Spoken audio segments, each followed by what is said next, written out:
apa kabar Anda hari ini? Dan selamat berjumpa kembali dalam program KKP News. Pada edisi bulan April ini, kami akan menyajikan informasi terkini seputar kelautan dan perikanan. Senang sekali saya Wenti Mawenda. Dan saya Anggita Lutfi akan menemani Anda 30 menit ke depan. Dari Archipelago Marine Library, Gedung Menabari 4, Kementerian Kelautan dan Perikanan. Inilah KKP News selengkapnya. Mengawali informasi pertama pemirsa, di pekan pertama dan kedua Ramadan, Menteri Kelautan dan Perikanan Sakti Wahyu Trenggono mendampingi Presiden Joko Widodo untuk serap aspirasi masyarakat nelayan di pantai utara Jawa. Menteri Trenggono bersama Presiden Jokowi mengunjungi kampung nelayan di Cirebon, Surabaya, dan juga Gresik dalam acara kunjungan kerja Pantura. Berikut kita saksikan informasi selengkapnya. Kunjungan kerja Presiden Joko Widodo bersama Menteri Sakti Wahyu Trenggono di Kampung Nelayan Cirebon, Surabaya maupun Gresik disambut antusiasme warga. Rata-rata, warga ingin menyaksikan langsung sosok orang nomor 1 di Indonesia tersebut. Dalam kunjungannya, Presiden Joko Widodo ingin meninjau langsung kondisi masyarakat pesisir, sekaligus melihat implementasi pembangunan pada wilayah pesisir di 3 kampung nelayan di Cirebon, Surabaya, dan juga Gresik. Presiden Joko Widodo bersama Menteri Sakti Wahyu Trenggono juga melakukan dialog untuk menyerap aspirasi masyarakat nelayan. Presiden Jokowi memastikan pemerintah akan mengurai satu persatu persoalan yang dihadapi masyarakat nelayan, seperti pendangkalan alur sungai yang mengganggu perlintasan kapal, ketersediaan bahan bakar minyak khususnya kapal nelayan, hingga sertifikasi tanah para nelayan. Dalam kunjungan kerja Presiden bersama Menteri Trenggono di Kampung Nelayan Surabaya dan Gresik, Kementerian Kelautan dan Perikanan menyerahkan sejumlah bantuan pemerintah kepada nelayan dan keluarganya, meliputi 500 unit alat tangkap ramah lingkungan, 1.000 paket perbekalan melaut, serta ribuan paket sembako bantuan Presiden. Sementara di Cirebon, disalurkan sebanyak 200 unit alat tangkap ramah lingkungan serta ratusan paket sembako. Di hari yang sama, Menteri Kelautan dan Perikanan Sakti Wahyu Trenggono melakukan kunjungan kerja ke lokasi budidaya rumput laut di Kabupaten Sidoarjo.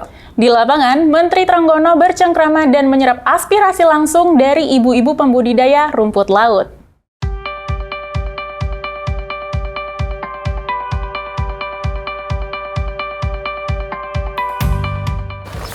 Saya datang ke Sidoarjo ini, tempat budidaya rumput laut Glasilaria. Jadi rumput laut yang digunakan untuk powder atau yang digunakan untuk agar-agar. Saya datang sini, mudah-mudahan ini nanti akan kita jadikan satu model yang tujuannya adalah untuk meningkatkan kesejahteraan para pekerja ibu-ibu ini. Ini saya tadi sempat wawancara, sempat saya tanya-tanya, 1 kilonya Rp160 kalau dia pekerjaan mengambil lalu kemudian mengeringkan itu Rp160. Lalu Rp160 menurut ibu ini 1 bulan bisa 5-10 ton. Kalau betul bisa sampai 10 ton itu berarti 1,6 kali 10, jadi 16 juta. 16 juta tuh 1 bulan. Iya Bu ya, bisa 16 juta ya kalau 10 ton. Iya.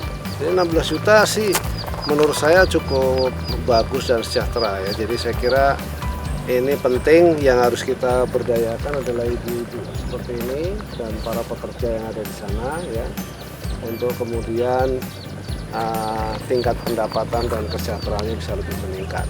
Itu yang akan kita lakukan tentu dengan teknologi, dan ini jadi model contoh kampung budidaya yang bagus.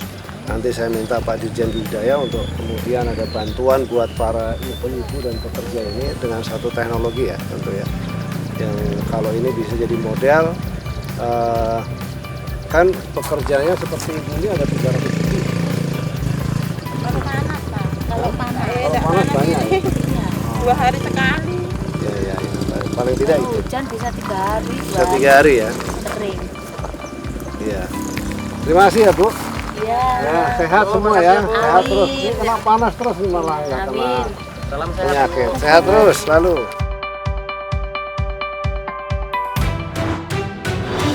Beralih ke informasi selanjutnya pemirsa. Dalam bulan Ramadan ini, Menteri Trenggono bersama jajaran pejabat lingkup KKP menggelar serangkaian kunjungan kerja lapangan. Kunjungan kerja ini dilakukan dengan meninjau dan juga mengunjungi berbagai unit pelaksana teknis di berbagai kota yang ada di Provinsi Jawa Tengah dan juga Jawa Timur. Kita simak informasi selengkapnya. Mengawali kegiatan kunjungan kerja lapangan di bulan Ramadan ini, Menteri Kelautan dan Perikanan Sakti Wahyu Trenggono meninjau lokasi ekowisata mangrove di Kabupaten Brebes, Jawa Tengah, tepatnya di kawasan konservasi mangrove Desa Kaliulingi. Menteri Trenggono menyoroti pentingnya menjaga ekowisata mangrove dari sampah, terutama sampah plastik, serta menghimbau untuk selalu menjaga kelestarian ekosistem laut dan pesisir. Dengan kawasan ekowisata yang terjaga keberlanjutannya, maka pertumbuhan ekonomi akan tercipta melalui beragam kegiatan di dalamnya. Bersamaan dengan hal itu, KKP tengah gencar melakukan rehabilitasi maupun memperluas kawasan konservasi termasuk mangrove sebagai implementasi pengembangan ekonomi biru di Indonesia. Ini adalah kawasan rehabilitasi mangrove di daerah Brebes dan ini adalah peran daripada Kementerian Kelautan Perikanan yang begitu peduli dan serius untuk menangani soal pesisir, diantaranya adalah rehabilitasi mangrove. Dan kita akan terus berusaha supaya di wilayah sini terus semakin lebat dan kemudian abrasinya bisa ditahan. Saya sudah melihat langsung banyak sekali potensi ekonomi yang berkembang. Dan juga satu hal yang tentunya yang kita harapkan adalah lingkungannya tetap harus dijaga dengan baik supaya ini bisa menjadi wilayah yang bagus dan kita bisa memberikan oksigen yang baik dan menyerap karbon yang baik. Kota Tegal menjadi lokasi kedua yang dikunjungi oleh Menteri Trenggono. Dalam rangka mencetak sumber daya manusia yang unggul, Kementerian Kelautan dan Perikanan melalui Badan Riset dan SDM Kelautan dan Perikanan terus meningkatkan pelayanan di bidang pelatihan dan sertifikasi kelautan dan perikanan. Upaya tersebut salah satunya dilakukan melalui Badan Layanan Umum Balai Pelatihan dan Penyuluhan Perikanan atau BLU BP3 Tegal. Menteri Sakti Wahyu Trenggono pada kunjungan tersebut juga berkesempatan mengunjungi kampus Sekolah Usaha Perikanan Menengah atau SUPM Tegal. SUPM Tegal merupakan salah satu dari 20 pendidikan yang dikelola oleh BRSDM. Berlanjut ke lokasi berikutnya dan masih di Provinsi Jawa Tengah, yakni Kota Pekalongan. Menteri Trenggono optimis geliat perikanan di kota ini akan terus tumbuh menyusul melandainya situasi pandemi COVID-19. Kementerian Kelautan dan Perikanan juga akan terus mengembangkan sentra kuliner ikan serta menata kampung nelayan untuk mendorong pertumbuhan ekonomi masyarakat. Hal ini disampaikan dalam kunjungannya ke sentra kuliner ikan yang terletak di kawasan Pelabuhan Perikanan Nusantara atau PPN Pekalongan. Sejauh ini, sentra kuliner ikan Pekalongan terbukti memberikan dampak positif bagi peningkatan kesejahteraan dan pertumbuhan perekonomian masyarakat sekaligus mendukung program peningkatan konsumsi ikan. Kalau ini bisa berkembang, pandemi sudah mulai menurun, ekonomi supaya bangkit kembali, itu yang paling penting sebenarnya. Ya ini salah satunya membangun sentra kuliner. Nanti yang kedua kita lagi berusaha untuk perbaikan kampung nelayan maju ya, untuk perbaikan infrastruktur, terus kemudian pembangunan pelabuhan yang onshore kita akan kerjakan. Di Provinsi Jawa Timur, Menteri Kelautan dan Perikanan meninjau kampung budidaya ikan bandeng di Dusun Sumber Suci, Desa Pangkah-Wetan, Kecamatan Ujung Pangkah, Kabupaten Gresik. Dalam kunjungannya, Menteri Trenggono melakukan tebar benih dan memanen langsung ikan bandeng di lokasi budidaya. Dalam kunjungan di lokasi ini, Menteri Trenggono melihat langsung kegiatan panen yang dilakukan para pembudidaya. Kampung budidaya bandeng ini dijalankan oleh 7 kelompok pembudidaya ikan atau Pokdakan dengan luas lahan budidaya mencapai 2.465 hektar dengan produksi bandeng per tahunnya mencapai 6.900 ton dengan teknologi budidaya tradisional. Melalui program Kampung Budidaya, Menteri Trenggono optimis hasil panen bisa terus ditingkatkan, volume juga kualitasnya, dan KKP akan memberikan dukungan penuh berupa pendampingan, pelatihan, bantuan sarana prasarana maupun teknologi budidaya, serta memperkuat pasar untuk menunjang kegiatan budidaya sehingga hasil panen bisa semakin berkembang. Ini produksinya sampai 800.000 ton, nilai produksinya 1,4 triliun kurang lebih. Kita berikan bantuan ekskavator, kita berikan bantuan pompa, terus kemudian kita berikan bantuan pakan, ya. Kita ingin membuat juga nanti yaitu pusat pembibitan dan kemudian pabrik pakan yang nanti akan kerjasama dengan Pak Bupati. Nah, ini satu model sebetulnya budidaya untuk peningkatan kesejahteraan masyarakat. Saya kira kalau ini kita bisa tingkatkan, misalnya produksinya bisa 2 juta ton, 3 juta ton, 1 tahunnya begitu, itu sangat signifikan dampaknya. Karena pasarnya, sekarang ini pasarnya masih untuk kepentingan domestik, padahal pasar ekspor sendiri sangat besar. Gitu. Ini salah satu yang menjadi target kita, khususnya untuk pembangunan kampung budidaya. Tahun ini kita akan buat kurang lebih sekitar 130 lokasi, dan mudah-mudahan itu akan mampu juga untuk memicu pertumbuhan ekonomi. Saya kira itu.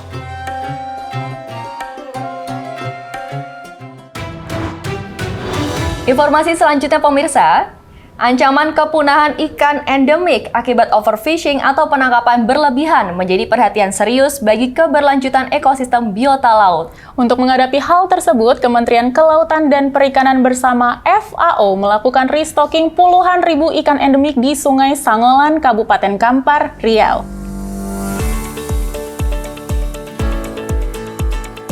Sekretaris Jenderal Kementerian Kelautan dan Perikanan Antam November bersama Food and Agriculture Organization of the United Nations atau FAO, representatif Indonesia Timor Leste, melakukan restocking 10.000 ekor benih ikan semah atau dewa dan 80.000 ekor benih ikan baung di Sungai Sangolan. Aksi restocking puluhan ribu benih ikan ini sebagai upaya KKP menjaga populasi ikan endemik dari kepunahan, sekaligus menjamin ketahanan pangan di masa depan. Hal ini sejalan dengan semangat Menteri Kelautan dan Perikanan Sakti Wahyu Trenggono bahwa kegiatan penangkapan ikan harus dilakukan secara terukur, sehingga selaras dengan prinsip ekonomi biru yang berkelanjutan. Lalu yang kita lakukan sekarang ini betul Pak Bupati, yang kita lakukan adalah kita untuk sayang kepada anak cucu. Udah terlalu banyak yang punah di sini. Jangan sampai nanti namanya saja sungai, ikannya nggak ada gitu kan, kasihan. Jadi kita harus berpikir panjang. Pada kesempatan itu, Antam meminta pemerintah daerah melalui Bupati Kampar untuk senantiasa memberikan pengarahan kepada masyarakat untuk bersama-sama menjaga keberlanjutan sumber daya perikanan di Kampar. Kegiatan restocking ini juga mendukung program prioritas Menteri Trenggono dalam hal pembangunan kampung perikanan budidaya berbasis kearifan lokal. Kepala BRSDM yang ikut mendampingi Sekjen Antam menyampaikan fakta bahwa keanekaragaman jenis ikan di Sungai Kampar mengalami penurunan. Kita ketahui bahwa Sungai Kampar memiliki panjang sekitar 500 km, di mana itu terbagi menjadi Sungai Kampar Kanan yang sebelumnya itu diidentifikasi sekitar ada 58 jenis spesies. Kemudian di Sungai Kampar Kiri ada sekitar 86 spesies yang teridentifikasi. Namun belakangan ini berdasarkan hasil kajian di tahun 2010 itu hanya tersisa 36 spesies daripada jenis-jenis ikan endemik yang ada di Sungai Kampar tersebut. FAO representatif Indonesia Timor Leste, Rajendra Aryal, berharap kegiatan kerjasama KKP dan FAO ini dapat memberikan manfaat bagi peningkatan ekonomi masyarakat. Menurut Rajendra, kegiatan ini juga mendukung isu pada ajang G20 di Indonesia, yaitu bukti nyata bagi dunia, Indonesia itu memiliki program dan perhatian khusus pada keberlanjutan perikanan.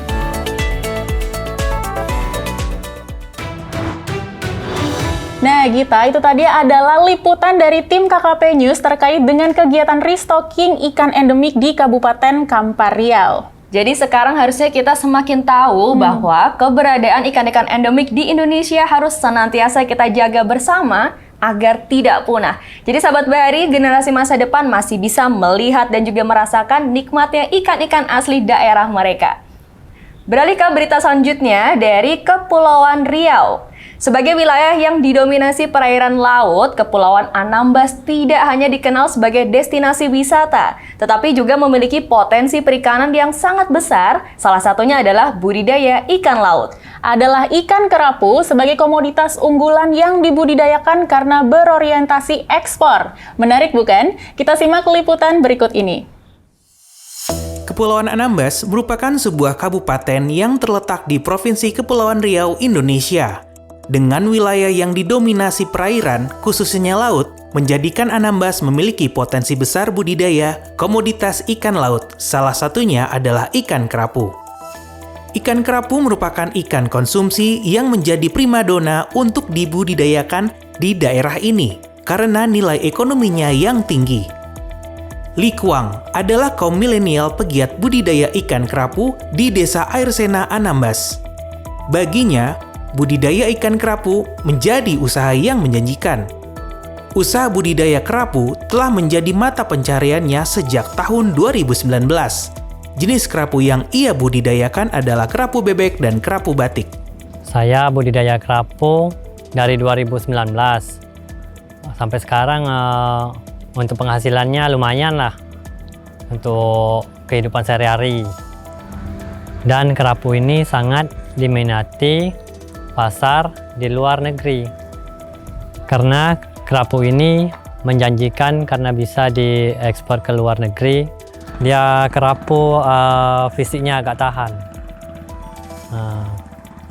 Soalnya penyakitnya kurang lah, nggak kayak ikan lain.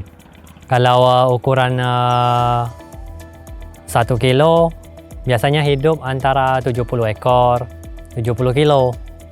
70 kilo itu dikali, kalau kemarin itu sekitar 280 1 kilonya. Menguntungkan. Kerapu merupakan komoditas unggulan berorientasi ekspor. Menurut data KKP tahun 2021, Indonesia mengekspor sebanyak 6 ribuan ton ke negara Hong Kong, Cina, Singapura, Malaysia, dan Taiwan. Sedangkan dari Anambas pada tahun 2021 mencapai 187 ton. Kerapu hidup dari Anambas utamanya diekspor ke Hong Kong sebagai negara tujuannya. Biasanya kami jual ke luar negeri, lewatnya dari kapal Hong Kong. Seperti yang saya sampaikan tadi, nilai ekonomis dari ikan kerapu itu, jadi memang permintaan orang-orang di luar negeri itu memang ikan kerapu yang paling banyak. Dan kemudian juga lokasi pembudidaya kita di sini itu memang sangat cocok untuk ikan kerapu. Nah, kalau sementara untuk daerah luar itu kan seperti ikan bawal, ikan kakap, di sini memang kurang. Nah, jadi kita fokuskan dengan komoditas yang memang komoditas khusus ekspor gitu. Karena nilai ekonominya yang tinggi, pemerintah mengajak masyarakat setempat untuk melakukan budidaya. Jadi kita juga ikut serta di dalam memberikan edukasi kepada masyarakat, terutama masyarakat nelayan kecil, bahwa ikan ini kan memang sumber daya yang bisa diperbaharui. Nah, tetapi kalau ikan terus diambil di alam, kemungkinan besar kan sumber daya itu akan berkurang. Nah, konsep yang kita sampaikan kepada mereka bahwa supaya jangan sampai berlebihan lah ambil ikan itu, ya. Makanya kita coba untuk mengarahkan ke lebih pembudidaya. Jadi kita lebih membudidayakan ikan, ya. Kita ambil, kita bibitkan ikan itu dan kita kembangkan sendiri. Jadi jangan sampai kita ambil terlalu banyak yang melalui tangkapan di luar, karena juga nanti akan mempengaruhi penangkapan ikan sendiri oleh nelayan kecil itu gitu. Melihat potensi tersebut, Anambas menjadi salah satu target lokasi pencanangan kampung budidaya komoditas kerapu oleh Kementerian Kelautan dan Perikanan. Diharapkan melalui program berikut terbuka peluang pasar baru baik di dalam maupun luar negeri, sehingga dapat meningkatkan kesejahteraan masyarakat pesisir di Anambas.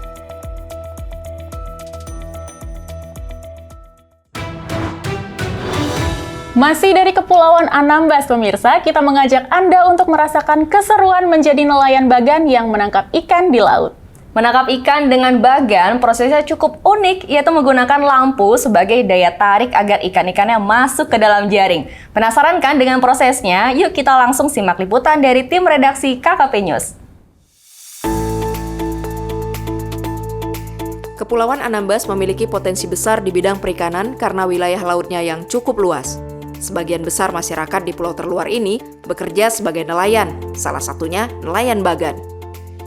Bagan merupakan bangunan di tengah laut yang bentuknya menyerupai rumah panggung dan di dalamnya terdapat jaring untuk menangkap ikan. Alat tangkap ini terpasang permanen karena tidak bisa dilipat atau dibawa pulang seperti alat tangkap ikan lainnya. Nelayan bagan biasanya melaut dari sore hingga pagi hari untuk menangkap ikan bilis dan juga cumi. Waktu ini dipilih karena cara kerja bagan menggunakan sinar lampu untuk menarik ikan agar mendekati jaring. Jadi memang mayoritas nelayan kita itu adalah nelayan kecil.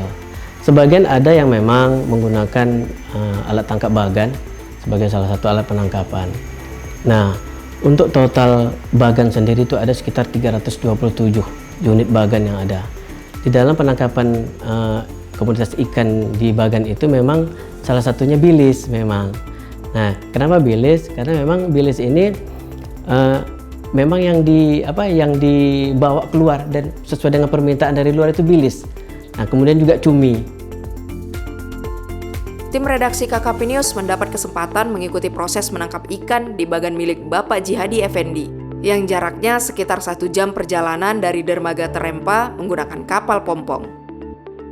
Keindahan langit senja menemani perjalanan tim saat itu.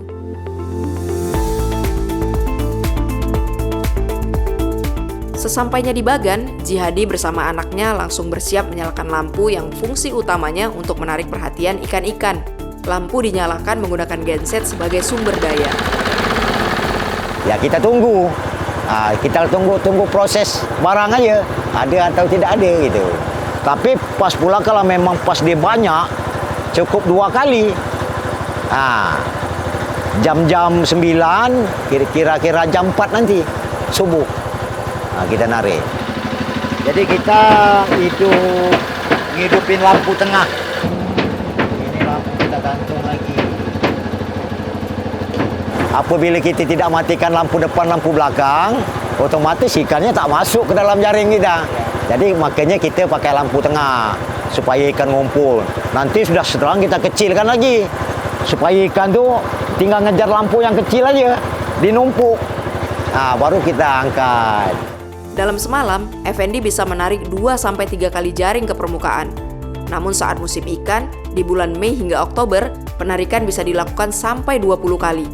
Hasil tangkapan pun bisa mencapai ratusan kilogram, baik itu ikan teri maupun cumi, dengan keuntungan mencapai 2 juta rupiah per malam. Kedatangan kami sepertinya belum beruntung.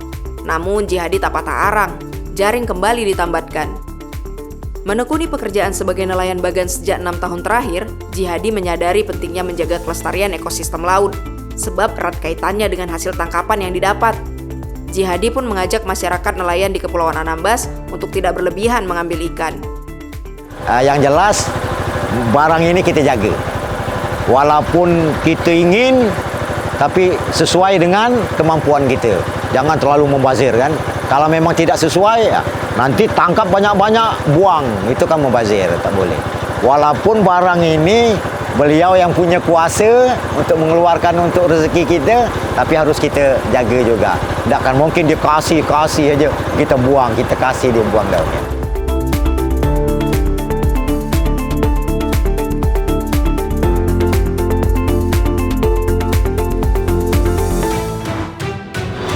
Nah, kalau berita yang satu ini sempat hangat karena bertepatan dengan momen perhelatan MotoGP beberapa waktu lalu. Momen tersebut membuat destinasi wisata bahari di Pulau Lombok ramai dikunjungi wisatawan domestik hingga mancanegara. Saat berada di Lombok, tim plesir pesisir KKP menyempatkan diri menikmati eksotika pantai pink dan berburu harta karun mutiara Lombok yang berkilau.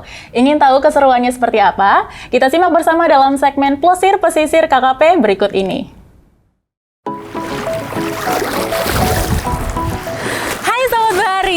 Apa kabar kalian semua? Senang sekali saya Wenti Mawenda hadir menjumpai Anda dalam program KKP News dan selamat datang di Pantai Pink, Nusa Tenggara Barat. Pulau Lombok merupakan pulau tropis terbaik di Indonesia kedua setelah Bali. Pulau yang berada di Provinsi Nusa Tenggara Barat ini memang memiliki karisma tersendiri dalam menarik wisatawan domestik maupun mancanegara. Pantai di Pulau Lombok juga tak kalah indah dibandingkan dengan pantai yang terdapat di Pulau Bali. Di Lombok kita akan dimanjakan dengan beberapa pilihan pantai yang memiliki keindahannya masing-masing. Seperti Pantai Pink contohnya, atau yang biasa disebut dengan Pantai Tangsi ini berada di Desa Sekaroh, Kecamatan Jerowaru, Kabupaten Lombok Timur, Nusa Tenggara Barat. Untuk bisa sampai di tujuan saja, kita harus menempuh perjalanan sejauh 82 km dari kota Mataram. Belum lagi akses jalan yang berliku dan sedikit mendaki, karena Pantai Pink ini bersembunyi di balik bukit yang cukup luas. Disebut dengan Pantai Pink karena memiliki hamparan pasir putih lembut yang berwarna pink yang diakibatkan oleh pecahan terumbu karang yang berwarna merah dan bercampur dengan pasir berwarna putih. Tak ayal banyak pendatang mendokumentasikan momen santai mereka hingga viral di media sosial. Nama saya Valen, saya dari Bali. Datang sini karena ada event MotoGP gitu, terus udah besoknya karena lagi free jadi pengen jalan-jalan ke pantai. Terus kenapa ke Pink Beach? Karena korban ini sih, korban Instagram gitu. Mana fotonya emang kelihatan keren di sini, apalagi jam-jam tertentu itu warnanya pink gitu. Jadi tertarik lah, pengen explore aja gitu. Nah, wisata bahari dengan hamparan surga berwarna pink ini memang nggak boleh kalian lewatkan saat kalian berkunjung ke Lombok Timur. Ingin tahu keseruan yang ada di Nusa Tenggara Barat? Ikuti liputan selengkapnya. Selain keindahan wisata bahari, Pulau Lombok juga dikenal dengan kerajinan yang bernilai ekonomis tinggi. Dikenal sebagai penghasil mutiara terbaik di dunia, Pulau Lombok membuat kampung khusus yang menjadi sentra pengrajin mutiara, yaitu Kampung Mutiara Sekarbela. Berkilau bagaikan cahaya rembulan, membuat mutiara menjadi sahabat terbaik wanita untuk menunjang penampilannya. Ini mutiaranya mutiara air tawar yang super, mutiara air tawar. Mutiara air tawar itu sendiri banyak jenisnya. Dilihat dari supernya yang bagus, mulus, warnanya kinclong, tebal warnanya, masuk juga kategori. Kalau yang paling bagus, yang mutiaranya mutiara laut.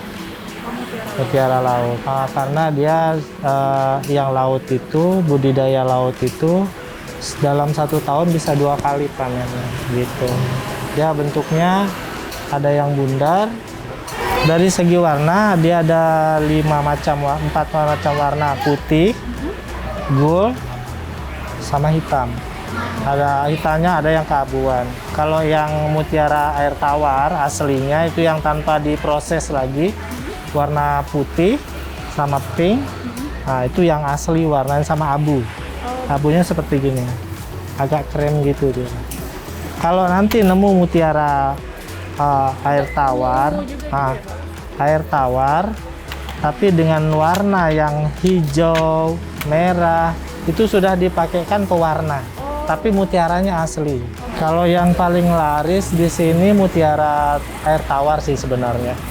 Sekalipun banyak juga yang mencari air laut, tapi yang paling laris mutiara air tawar karena dia harganya standar menengah. Kalau yang tawar rata-ratanya di atas 100, di bawah 200 kalau untuk 1 gelang. Kalau yang laut bisa jadi 1 butirnya, kalau yang super atau yang grade A dia 300 sampai 400 per gramnya. Wah, setelah mengetahui beberapa jenis dan nilai ekonomis dari mutiara, saya semakin tertarik untuk membeli salah satu dari berbagai aksesoris mutiara di sini sebagai cindera mata. Tapi bagaimana ya cara membedakan mana mutiara yang asli dan yang sintetis? Kalau yang sintetis, dia warnanya terlalu mencolok dan juga bisa dirasakan dari beratnya. Kalau yang buatan mesin atau yang dibilang dengan sel, dia bentuknya terlalu mulus, bundar, nggak ada sempurna sekali, nggak ada cacat sama sekali dia. Dan juga kalau dikupas, ini dia terkelupas, baret dan terkelupas. Kalau yang asli, dia beratnya lebih padat. Kalau dikupas dia cuman baret saja, cuman nggak ngelupas. Dia sekedar baret, cacat, tapi nggak ngelupas. Gitu. Pasar yang berada di Kecamatan Ampenan, Kota Mataram ini buka setiap hari mulai dari pukul 9 pagi hingga 4 sore waktu setempat. Bila sudah di sini jangan sampai lupa waktu karena keasikan belanja ya sahabat bahari. Nah, untuk sahabat Bahari, para pecinta mutiara, bisa banget nih kalian untuk datang di Pasar Skarbela yang ada di wilayah Mataram. Tapi, sahabat Bahari harus bisa lebih bijak ya dalam membedakan mana mutiara yang asli dan yang sintetis. Dari Pasar Skarbela, Nusa Tenggara Barat, tim KKP News melaporkan.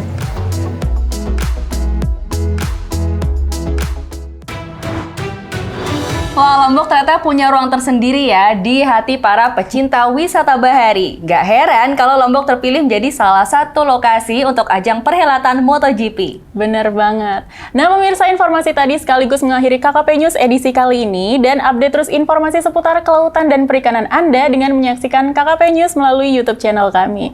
Saya Wenti Mawenda. Dan saya Anggita Lutfi mewakili kerabat kerja yang bertugas mohon pamit undur diri. Dan kami segenap keluarga besar Kementerian Kelautan dan Perikanan mengucapkan Selamat Hari Raya Idul Fitri 1443 Hijriah. Minal aizin wal faizin, mohon maaf lahir dan batin. Salam Bahari dan sampai jumpa.